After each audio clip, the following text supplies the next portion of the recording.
VBN. 자, 반갑습니다. 주식전쟁 유튜브 구독자 여러분들, 단타장인 전문가입니다.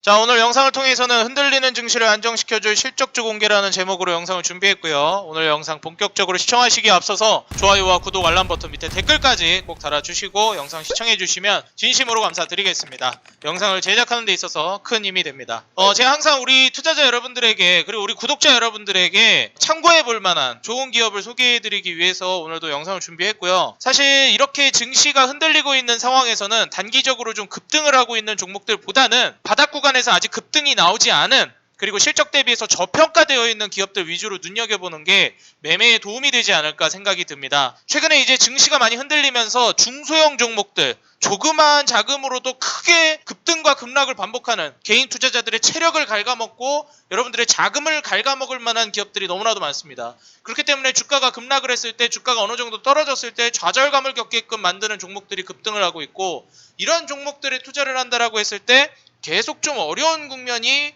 생기지 않을까 저는 생각이 들어요. 그래서 지금 같은 장에서 정말 어떻게 보면 매매를 자주 해가지고 그냥 안정감 있는, 저평가되어 있는, 아직 차트적으로도 기술적으로도 그리고 재무적으로도 급등이 나오지 않은 종목을 저평가되어 있는 자리에서 매수를 해놓고 그냥 기다리면 되는데, 이거를 하지 못하다 보니까 좀 불안한 종목을 들어가다 보니까 많은 투자자 여러분들이 흔들리는 것 같습니다. 사실 주가가 떨어진다라는 거, 증시가 떨어진다라는 거, 초보 투자자 입장에서 흔들릴 수밖에 없고 정말 불안한 건 맞는데, 사실 이러한 매매를 함에 있어서 저는 우리 투자자 여러분들이 좀 고민을 해보셔야 되지 않나 좀 말씀을 드리고 싶고, 오늘 영상 본격적으로 시작해 보도록 하겠습니다. 항상 매매를 할 때는 기준이 중요합니다. 내가 왜 이 매매를 하는지, 이러한 좀 기준이 중요한데, 저는 이제 DSC 인베스트먼트라는 기업이 어느 정도 좀 괜찮은 움직임을 보여줄 수도 있겠다라고 생각을 하고 있어요. 그럼 그러한 이유는 무엇이냐? 일단 DSC 인베스트먼트를 보시게 되면 여러분들 정말 좋아하시는 비트코인 있죠? 비트코인 관련해서도 그렇고, 지금 이번에 가상자산 거래소 업비트 다들 들어보셨죠? 업비트를 운영하고 있는데 2023년에 뉴욕 거래소 상장을 추진하고 있고, 두나무의 지분을 조합을 통해서 이제 또 보유하고 있는 기업입니다. 그러다 보니까 이제 DSC 인베스트먼트가 최근에 움직임이 좀 나왔는데, 일단 중요한 거는 주가가 저점 대비해서 꽤나 올라왔습니다. 근데 올라왔는데도 불구하고 시가총액이 1669억이에요. 그런데 지금 이 기업의 실적을 보시게 되면 재작년 2019년에 순이익 82억, 영업이익 93억을 달성했던 기업이 영업수익을 약 2배 이상 끌어올리면서 영업이익은 대략 3배 가까이 성장을 시켰고, 순이익 역시도 대략 3배가량 성장을 시켰습니다. 이게 바로 2020년 실적인데 올해 1분기는 좀 적게 나올지 몰라도 작년 기준으로만 따진다 해도 지금 현재 순이익 기준으로 했을 때 시가총액은 매우 저평가되어 있다고 볼 수가 있겠고, 사실상 뭐 200억대가 아니라 순이익이 50억대만 나와도 이 기업은 뭐 그다지 엄청나게 막 고평가되어 있다라고 볼 수는 없어요. 사실 한 뭐 100억 정도, 100억 중후반만 달려도 아직 저평가입니다. 근데 240억에 비해서는 턱없이 이제 저평가라고 볼 수 있겠고, 부채 비율이 30%라는 점을 감안해 봤을 때 저는 주가가 물론 단기간에 좀 슈팅이 나오긴 했지만 여기에서 기술적으로 낙폭이 떨어진다 하더라도 다시 한번 또 올라올 수도 있지 않을까 예상을 하고 있어요. 그리고 나는 아예 차트적으로도 저평가되어 있는 게 좋다라고 한다면, 저는 지금 현 상황에서 눈여겨볼 수 있을 만한 기업들 중에 뭐 자산신탁이라든지, 보시다시피 뭐 순이익이 1163억 정도, 1300억 정도, 일단 기본적으로 1000억을 넘나드는 실적으로 변모했습니다. 근데 지금 현재 시가총액을 보시게 되면 6000억 정도가 돼요. 그렇게 되다 보니까 6년 정도만 일하면 시가총액 정도를 벌어들이는 순이익을 뽑아내고 있는 기업입니다. 그러다 보니까 뭐 PER이 10배도 안 되는 5배, 3배 이런 수준이죠. 그리고 PBR, 자본금 대비해서, 자본 총계 대비해서 저평가인 점을 또 따져봐도 시가총액이 6천억인데 자본만 해도 9천억이 안 되지만 8천억 중후반대를 달리고 있습니다. 지금 현재 2020년 작년 기준으로만 해도 7천억 후반대를 기록하고 있어요. 그러다 보니까 조만간 자본만 1조를 뛰어넘을 걸로 기대가 되는 이러한 한국자산신탁 같은 기업들은 사실상 지금 시가총액이 6천억이라는 건 굉장히 자본 총계를 비교해 봤을 때도 PBR로 따졌을 때 저평가라고 볼 수가 있겠죠. PBR 1.0 아래면 일반적으로 굉장히 저평가입니다. PER은 물론 업종에 따라, 그리고 종목에 따라, 기업에 따라 다르겠지만 PER 15배 이하면 일반적으로 저평가인데 5배수라뇨. 굉장히 저평가라고 볼 수가 있겠고, 이게 지금 일봉상으로 봤을 때는 꽤 많이 올라간 거로 볼 수도 있겠지만, 저는 뭐 주봉상으로 보시면 딱 보이는 바와 같이 120선 돌파하면서 움직임 나온 지가 그다지 얼마 높지 않고 아직도 저평가라는 점을 비교해 봤을 때 자산 신탁 아직도 실적 대비 나쁘지 않다라고 보여줄 수 있겠고, 이런 기업을 투자한다라고 했을 때 주가가 떨어진다고 흔들릴까? 라는 생각이 듭니다. 돈을 잘 버는데요. 그 다음 뭐 한국금융지주 같은 기업도 주가가 어느 정도 올라오기는 했죠. 그렇지만 일단 순이익만 1조가 넘어가고 있는 기업, 물론 아직 확정된 건 아니지만 올해 기대가 됩니다. 최초로 1조 돌파가. 작년에는 8,600억까지 성장을 했습니다. 한국금융지주. 현재 시가총액이 6조가 채 되지 않습니다. 그런데 순이익만 1조가 기대가 된다라는 거예요. 역시나 PER 굉장히 저평가고 부채 비율이 높다라는 게 좀 거슬리긴 하지만, 여러분들 보이시죠? 한국금융지주입니다. 금융지주. 이 점을 꼭 확인하시기 바라겠어요. 제가 말씀드렸지만 증권사, 은행 부채 비율 높을 수밖에 없다라고 말씀드린 적 있죠. 그래서 지금 순이익이나 이런 부분들 참고해 보시면 되겠고, 자산신탁 같은 경우에는 심지어 이 기업은 부동산업을 또 진행하기 때문에 이 부분을 좀 구분 지어 가지고 살펴보시면 좋을 것 같다 말씀을 드립니다. 그리고 뭐 삼성물산 같은 경우에는 제가 한 차례 좀 말씀을 드린 적이 있었죠. 지금 유가증권 가치를 보유하고 있는 것만 해도 삼성물산은 어마무시하고 거기에 따른 수혜를 굉장히 크게 기대해 볼 수가 있겠다. 거기에 뿐만 아니라 지금 추후에 삼성생명에서 보험법 개정으로 인해서 뱉어내야 되는 삼성전자 지분을 받아줄 수 있을 만한 기업, 대표적인 게 삼성물산이죠. 여기에 대한 기대감. 그 다음에 지금 현재 상장되어 있지 않은 뭐 예를 들면 에버랜드라든지 아니면은 뭐 제일모직이라든지 이러한 그 패션 부분까지 고려를 해봤을 때 사실상 이제 삼성물산 같은 경우에 지금 현재 순이익이 뭐 1조 7천억까지 기대가 되는 마당에 과연 지금 지분 가치와 여러 가지 자산 가치들을 따져봤을 때 25조가 합당한가? 삼성바이오로직스와 삼성전자 지분만 합쳐도 25조를 훌쩍 넘어가는 거의 2배 가까이 되는 수준인데 굉장히 저평가라고 볼 수가 있겠습니다. 그리고 뭐 유진투자증권도 제가 좀 말씀드린 적이 있었는데 이런 기업들 어떻습니까? 유진투자증권 순이익이 750억이고 영업이익이 1000억이 떴어요. 2020년도에. 물론 올해 어떻게 될지 모르겠지만 이런 성장세를 우리가 감안해 봤을 때 주식에 엄청난 이제 투자 인구가 몰리고 있다는 점을 감안하면 영업이익이 1년 동안 1000억이 나왔는데 시가총액이 아직도 5천억도 안 됩니다. 순이익은 750억을 냈는데 아직도 5천억도 안 돼요. 지금 현재 PER이 어떤 수준입니까? 뭐 750억을 10배라면 7,500억 정도. PER 10배 수준을 감안해도 7,500억은 돼야 되는데 7,500억은 고사하고 5천억도 안 되는 수준이에요. 근데 유진투자증권 지금 어떻습니까? 역사적인 지금 매물대를 돌파하려고 하는 가격대예요. 이미 돌파를 해서 안착을 하고 있다라고 저는 보고 있습니다. 그 자리가 어디입니까? 바로 약 4,300원 가격대예요. 여기를 이제 한번 돌파를 해주고, 이게 과거에 역사적으로 몇 번이나 수차례나 저항 맞고 여기서 또 저항, 여기서도 또 저항 맞고 윗꼬리 달고 떨어졌고 또 저항 맞고 이번에 돌파를 해주고 어떻게 한 모습입니까? 안착을 해준 모습이죠. 그렇기 때문에 저는 이 기업은 4,300원 아래로 떨어질 가능성이 굉장히 현저히 낮다라고 보고 있고, 역사적인 순이익과 영업이익을 달성하고 있다는 점을 감안해 봤을 때 충분히 5,000원이 아니라 뭐 6,000원, 7,000원까지 돌파할 수 있을 거라고 보여지는 기업이라, 유진투자증권 같은 경우에 지금 뭐 일봉상 차트를 보면서 이 유진투자증권 고점이네 고점 이러는 게 아니라 시가총액하고 순이익 비교해보면 너무나도 저평가고 차트로 봤을 때는 오히려 이제 출발하는 차트라고 볼 수가 있겠다. 저는 이렇게 평가하고 있습니다. 그러니까 제가 지금 말씀드리고 있는 거를 무조건 사라 마라가 아니라 제가 이런 관점에서 이런 기업들을 좋게 보고 있으니까 우리 구독자 여러분들은 제가 보는 관점을 배우셨으면 좋겠어요. 그냥 무턱대고 아무거나 뭐 그냥 뭐 진단 키트니까 올라간다 이런 개떡 같은 매매를 하면 안 됩니다. 이제는. 이런 거를 좀 보셨으면 좋겠다라는 거예요. 자, 그 다음으로 또 다른 종목 한번 보겠습니다. 제가 이거 관심 종목 10억이라고 써놨는데 제가 여기 있는 종목들을 가지고 제가 최근에 이제 이거는 나중에 말씀드릴게요. 왜 10억인지는 나중에 좀 말씀드리겠습니다. 여기 지금 영상 취지와는 맞지 않기 때문에.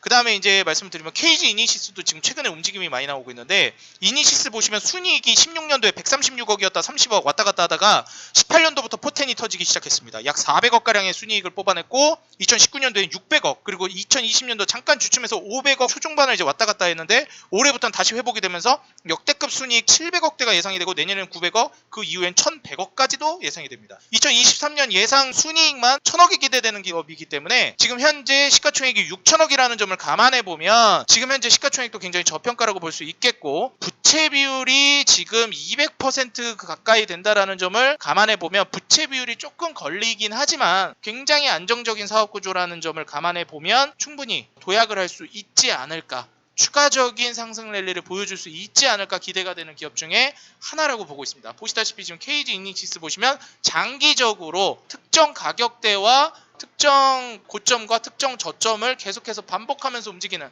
다시 말해서 아직 제대로 된 도약이랄 법이 없는 그런 이제 박스권에 갇혀있는 움직임을 보여주고 있습니다. 물론 박스권이라고 하는 게 11,000원에서 25,000원이라 막 100%가 넘어가는 구간에서 박스권을 그리고 있기는 하지만, 그래도 역시나 KG 이니시스는 좀 현재 상황에서 추가적인 도약을 보여줄 수 있을 만한 자리가 아닌가 생각이 듭니다. 그래서 장기적으로 봤을 때 메리트를 또 가져갈 수도 있겠다 생각이 들고요. 제가 과거에 이제 우리 투자자 여러분들에게 말씀드렸을 때 지주사들의 움직임이 심상치 않다라고 말씀드리면서 추천했던 종목들, 삼성물산, 그리고 또 뭐 있었습니까? 그렇죠, CJ가 있었죠. 현재 흐름 어떻습니까? 너무 좋죠. 계속해서 갈 거라고 기대가 되고요. 제가 말씀드렸듯이 이제 엔터 관련된 종목들이 이제 바닥을 치고 올라갈 가능성이 굉장히 높다라고 보고 있습니다. 지금 JYP 엔터라든지 그 다음에 이제 뭐 YG 엔터라든지 엄청난 이제 상승 랠리를 보여주고 있는데, 현 상황에서 제가 봤을 때는 CJ ENM 사실상 엔터라기보다는, 물론 엔터이긴 하지만 공연, 문화, 뮤지컬 이러한 쪽으로, 공연 기획 쪽으로 아이돌을 본다라기보다는 좀 그런 공연 기획에 좀 더 특화되어 있다라고 볼 수 있겠어요.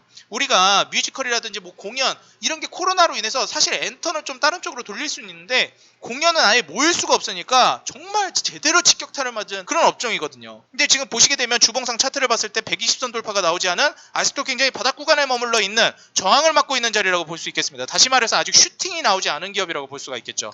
그런데 지금 현재 실적을 보시게 되면 순이익 기준으로 16년도 300억에서 1,400억, 1,800억, 500대로 줄었다가 2020년도에 600억대, 그리고 올해부터 2,000억대 순이익 포텐이 터질 걸로 기대가 되고 있습니다. 근데 지금 현재 상황에서 시가총액을 본다라고 했을 때는 3조 3천억. 사실 엄청 저평가라고 볼 수는 없겠지만 기술적인 부분, 그리고 그동안 억눌려 왔던 이 문화 공연 산업에 대한 수요를 우리가 다시 한번 예측을 해본다라고 했을 때는 한 번 정도 기술적인 슈팅과 그리고 실적적인 안정성을 따져보면서 한번 급등이 나올 수 있을 만한 기업으로 저는 내다보고 있어요. 그리고 식품주가 또 한번 갈 거라고 제가 말씀을 드린 적이 있는데, 그 중에 하나가 CJ 제일제당이었죠. 제가 이거랑 같이 말씀드린 게 뭐였습니까? 그렇죠, 풀무원이었죠. 그래서 풀무원이랑 CJ 제일제당, 그 다음에 하나 또 제가 말씀드렸던 게 대상, 여기까지 저는 이제 식품주로 한번 움직임이 나올 걸로 기대가 되기 때문에 이런 기업들 한번 눈여겨보시면 좋지 않을까, 저는 좀 말씀을 드리고 싶습니다. 그래서 뭐 나스미디어 같은 경우에도 제가 강조를 많이 드렸던 기업이잖아요. 제가 나스미디어 추천해드리고 나서 아 뭐야 나스미디어 얘기하고 나서 막 떨어지던데요 하셨을 수도 있는데, 제가 말씀드리지만 이건 장기적으로 보셨을 때 좋은 거고, 지금 현재 다시 한번 또 올라가려고 하고 있고, 지금도 저는 투자해도 괜찮다고 보고 있어요.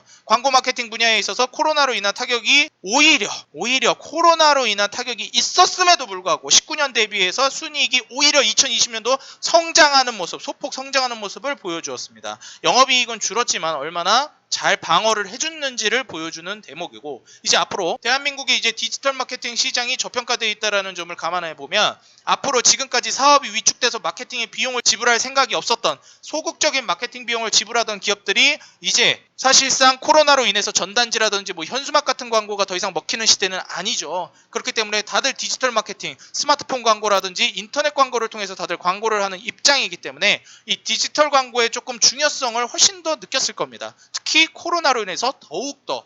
그렇기 때문에 이제 사업의 판도가 비대면으로 이제 나아간다고 했을 때 디지털 마케팅의 빈도수, 그리고 이제 가능성이 저는 오히려 전화위복이 돼서 이번에 나스미디어의 상승 랠리를 주도해 줄 수 있을 만한 기업이라고 보여집니다. 제가 이 기업을 설명해 드릴 때 제가 제 계좌에 찍으려다가 참고 드렸다고 말씀드렸죠. 제가 딴 거 들어가 있는데 그게 아직 마무리가 안 돼가지고. 그래서 지금 현재 좋은 결과를 내고 있는데 꼭 끝까지 가져가셔가지고 굉장히 안정적인 순이익을 내고 있었어요. 들쭉날쭉이 없어요. 지금 나스미디어는. 사업 구조가 얼마나 안정적인지 우리가 여기에서 미루어 짐작해 볼 수가 있겠죠. 부채 비율 100%대인데 뭐 엄청 안정적인 건 아니지만 그렇다고 엄청 위험하다고 볼 수도 없다고 생각이 됩니다. 그래서 나스미디어 같은 기업도 굉장히 지금 투자 매력도가 있는 기업이라고 보여지니까 이런 기업들도 제가 어떤 기준으로 매력도가 있다고 얘기하는지 한번 보시면서 생각을 해보시면 좋겠습니다. 그리고 드림시큐리티 같은 경우에 제가 좀 말씀드리고 싶은 부분이 뭐냐면은, 일단 현대일리베이는 제가 추천해서 아마 잘 들고 계실 거예요. 우리 구독자 여러분들, 현대일리베이는 꽉 들고 가세요. 드림시큐리티 같은 경우에는 사실상 지금 현재 상황에서 이 기업이 M&A를 통해서 기업을 하나 품고 갔잖아요. 그러면서 매출액이 300억 안 되던 수준에서 1,500억대로 꽝충 뛰어버렸어요. 제가 말씀드렸죠. 요새 이제 기업들이 M&A라든지 지배구조 부분에 있어서 굉장히 적극적인 움직임을 띠고 있다고. ESG 경영 그 이후로. 그래서 이런 몸집이 커지는 기업들을 좀 주목해 봐야 되는데, 저는 드림시큐리티가 그 중에 하나라고 생각을 합니다. 그러면서 영업이익과 순이익도 뻥 한번 뛰었죠.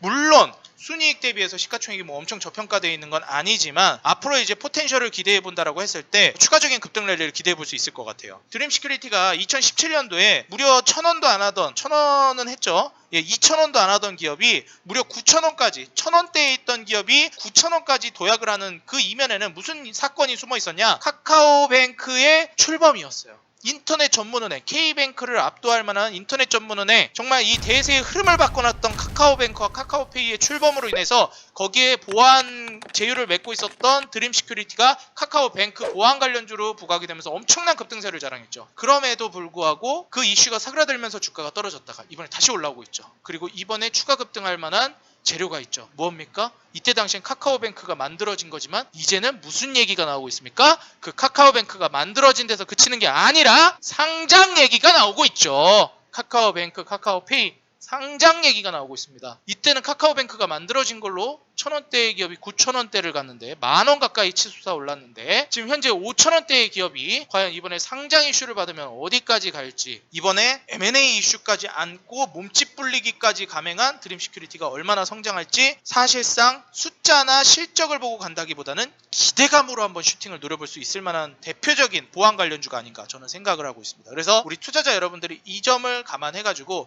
단타장인이 보통 종목들을 볼 때 왜 좋다고 생각하는지, 어떤 기준으로 좋다고 생각하는지 한번 살펴보시고 매매를 해본다면 정말 좋을 것 같고요. 저는 뭐 드림 시큐리티라든지 뭐 나스미디어, 유진투자증권 이런 기업들이 굉장히 괜찮다고 보고 있어요. 특히 뭐 자산신탁이나 금융지주도 괜찮고 삼성물산이나 뭐 CJ 이런 기업은 제가 이전에 말씀드렸던 기업이잖아요. 그래서 사실 제가 오늘 새롭게 말씀드리는 기업들은 뭐 드림 시큐리티라든지 나스미디어, 유진투자증권도 제가 얘기했던 것 같아요. 그리고 뭐 KG 이니시스나 뭐 자산신탁, 금융지주 이런 쪽으로 여러분들이 한번 눈여겨보시면 좋은 결과가 있지 않을까 생각이 들고요. 뭐 CJ ENM이나 이제 식품주 쪽은 제가 이제 지금 식품주 쪽하고 곡물 가격 상승으로 인해서 식품주 가격 상승하고 원유 가격 상승, 이번에 기름값이 마지막으로 오를 걸로 보고 있거든요. 그래서 그런 부분들을 통해서 유가 관련된 종목들이나 아니면 식품주를 보고 있는 거고, 그 다음에 뭐 엔터주들 같은 경우에는 그만큼이나 억눌려 있었기 때문에 엔터주들이나 아니면 공연, 문화, 콘서트 여기에 관련된 사업을 진행하는 기업들을 위주로 보고 있는 겁니다. 그래서 우리 투자자 여러분들은 이 부분들을 좀 참고를 하시면서 매매를 해보면 되겠고요. 저는 오늘 영상 여기서 마무리 짓도록 하겠고,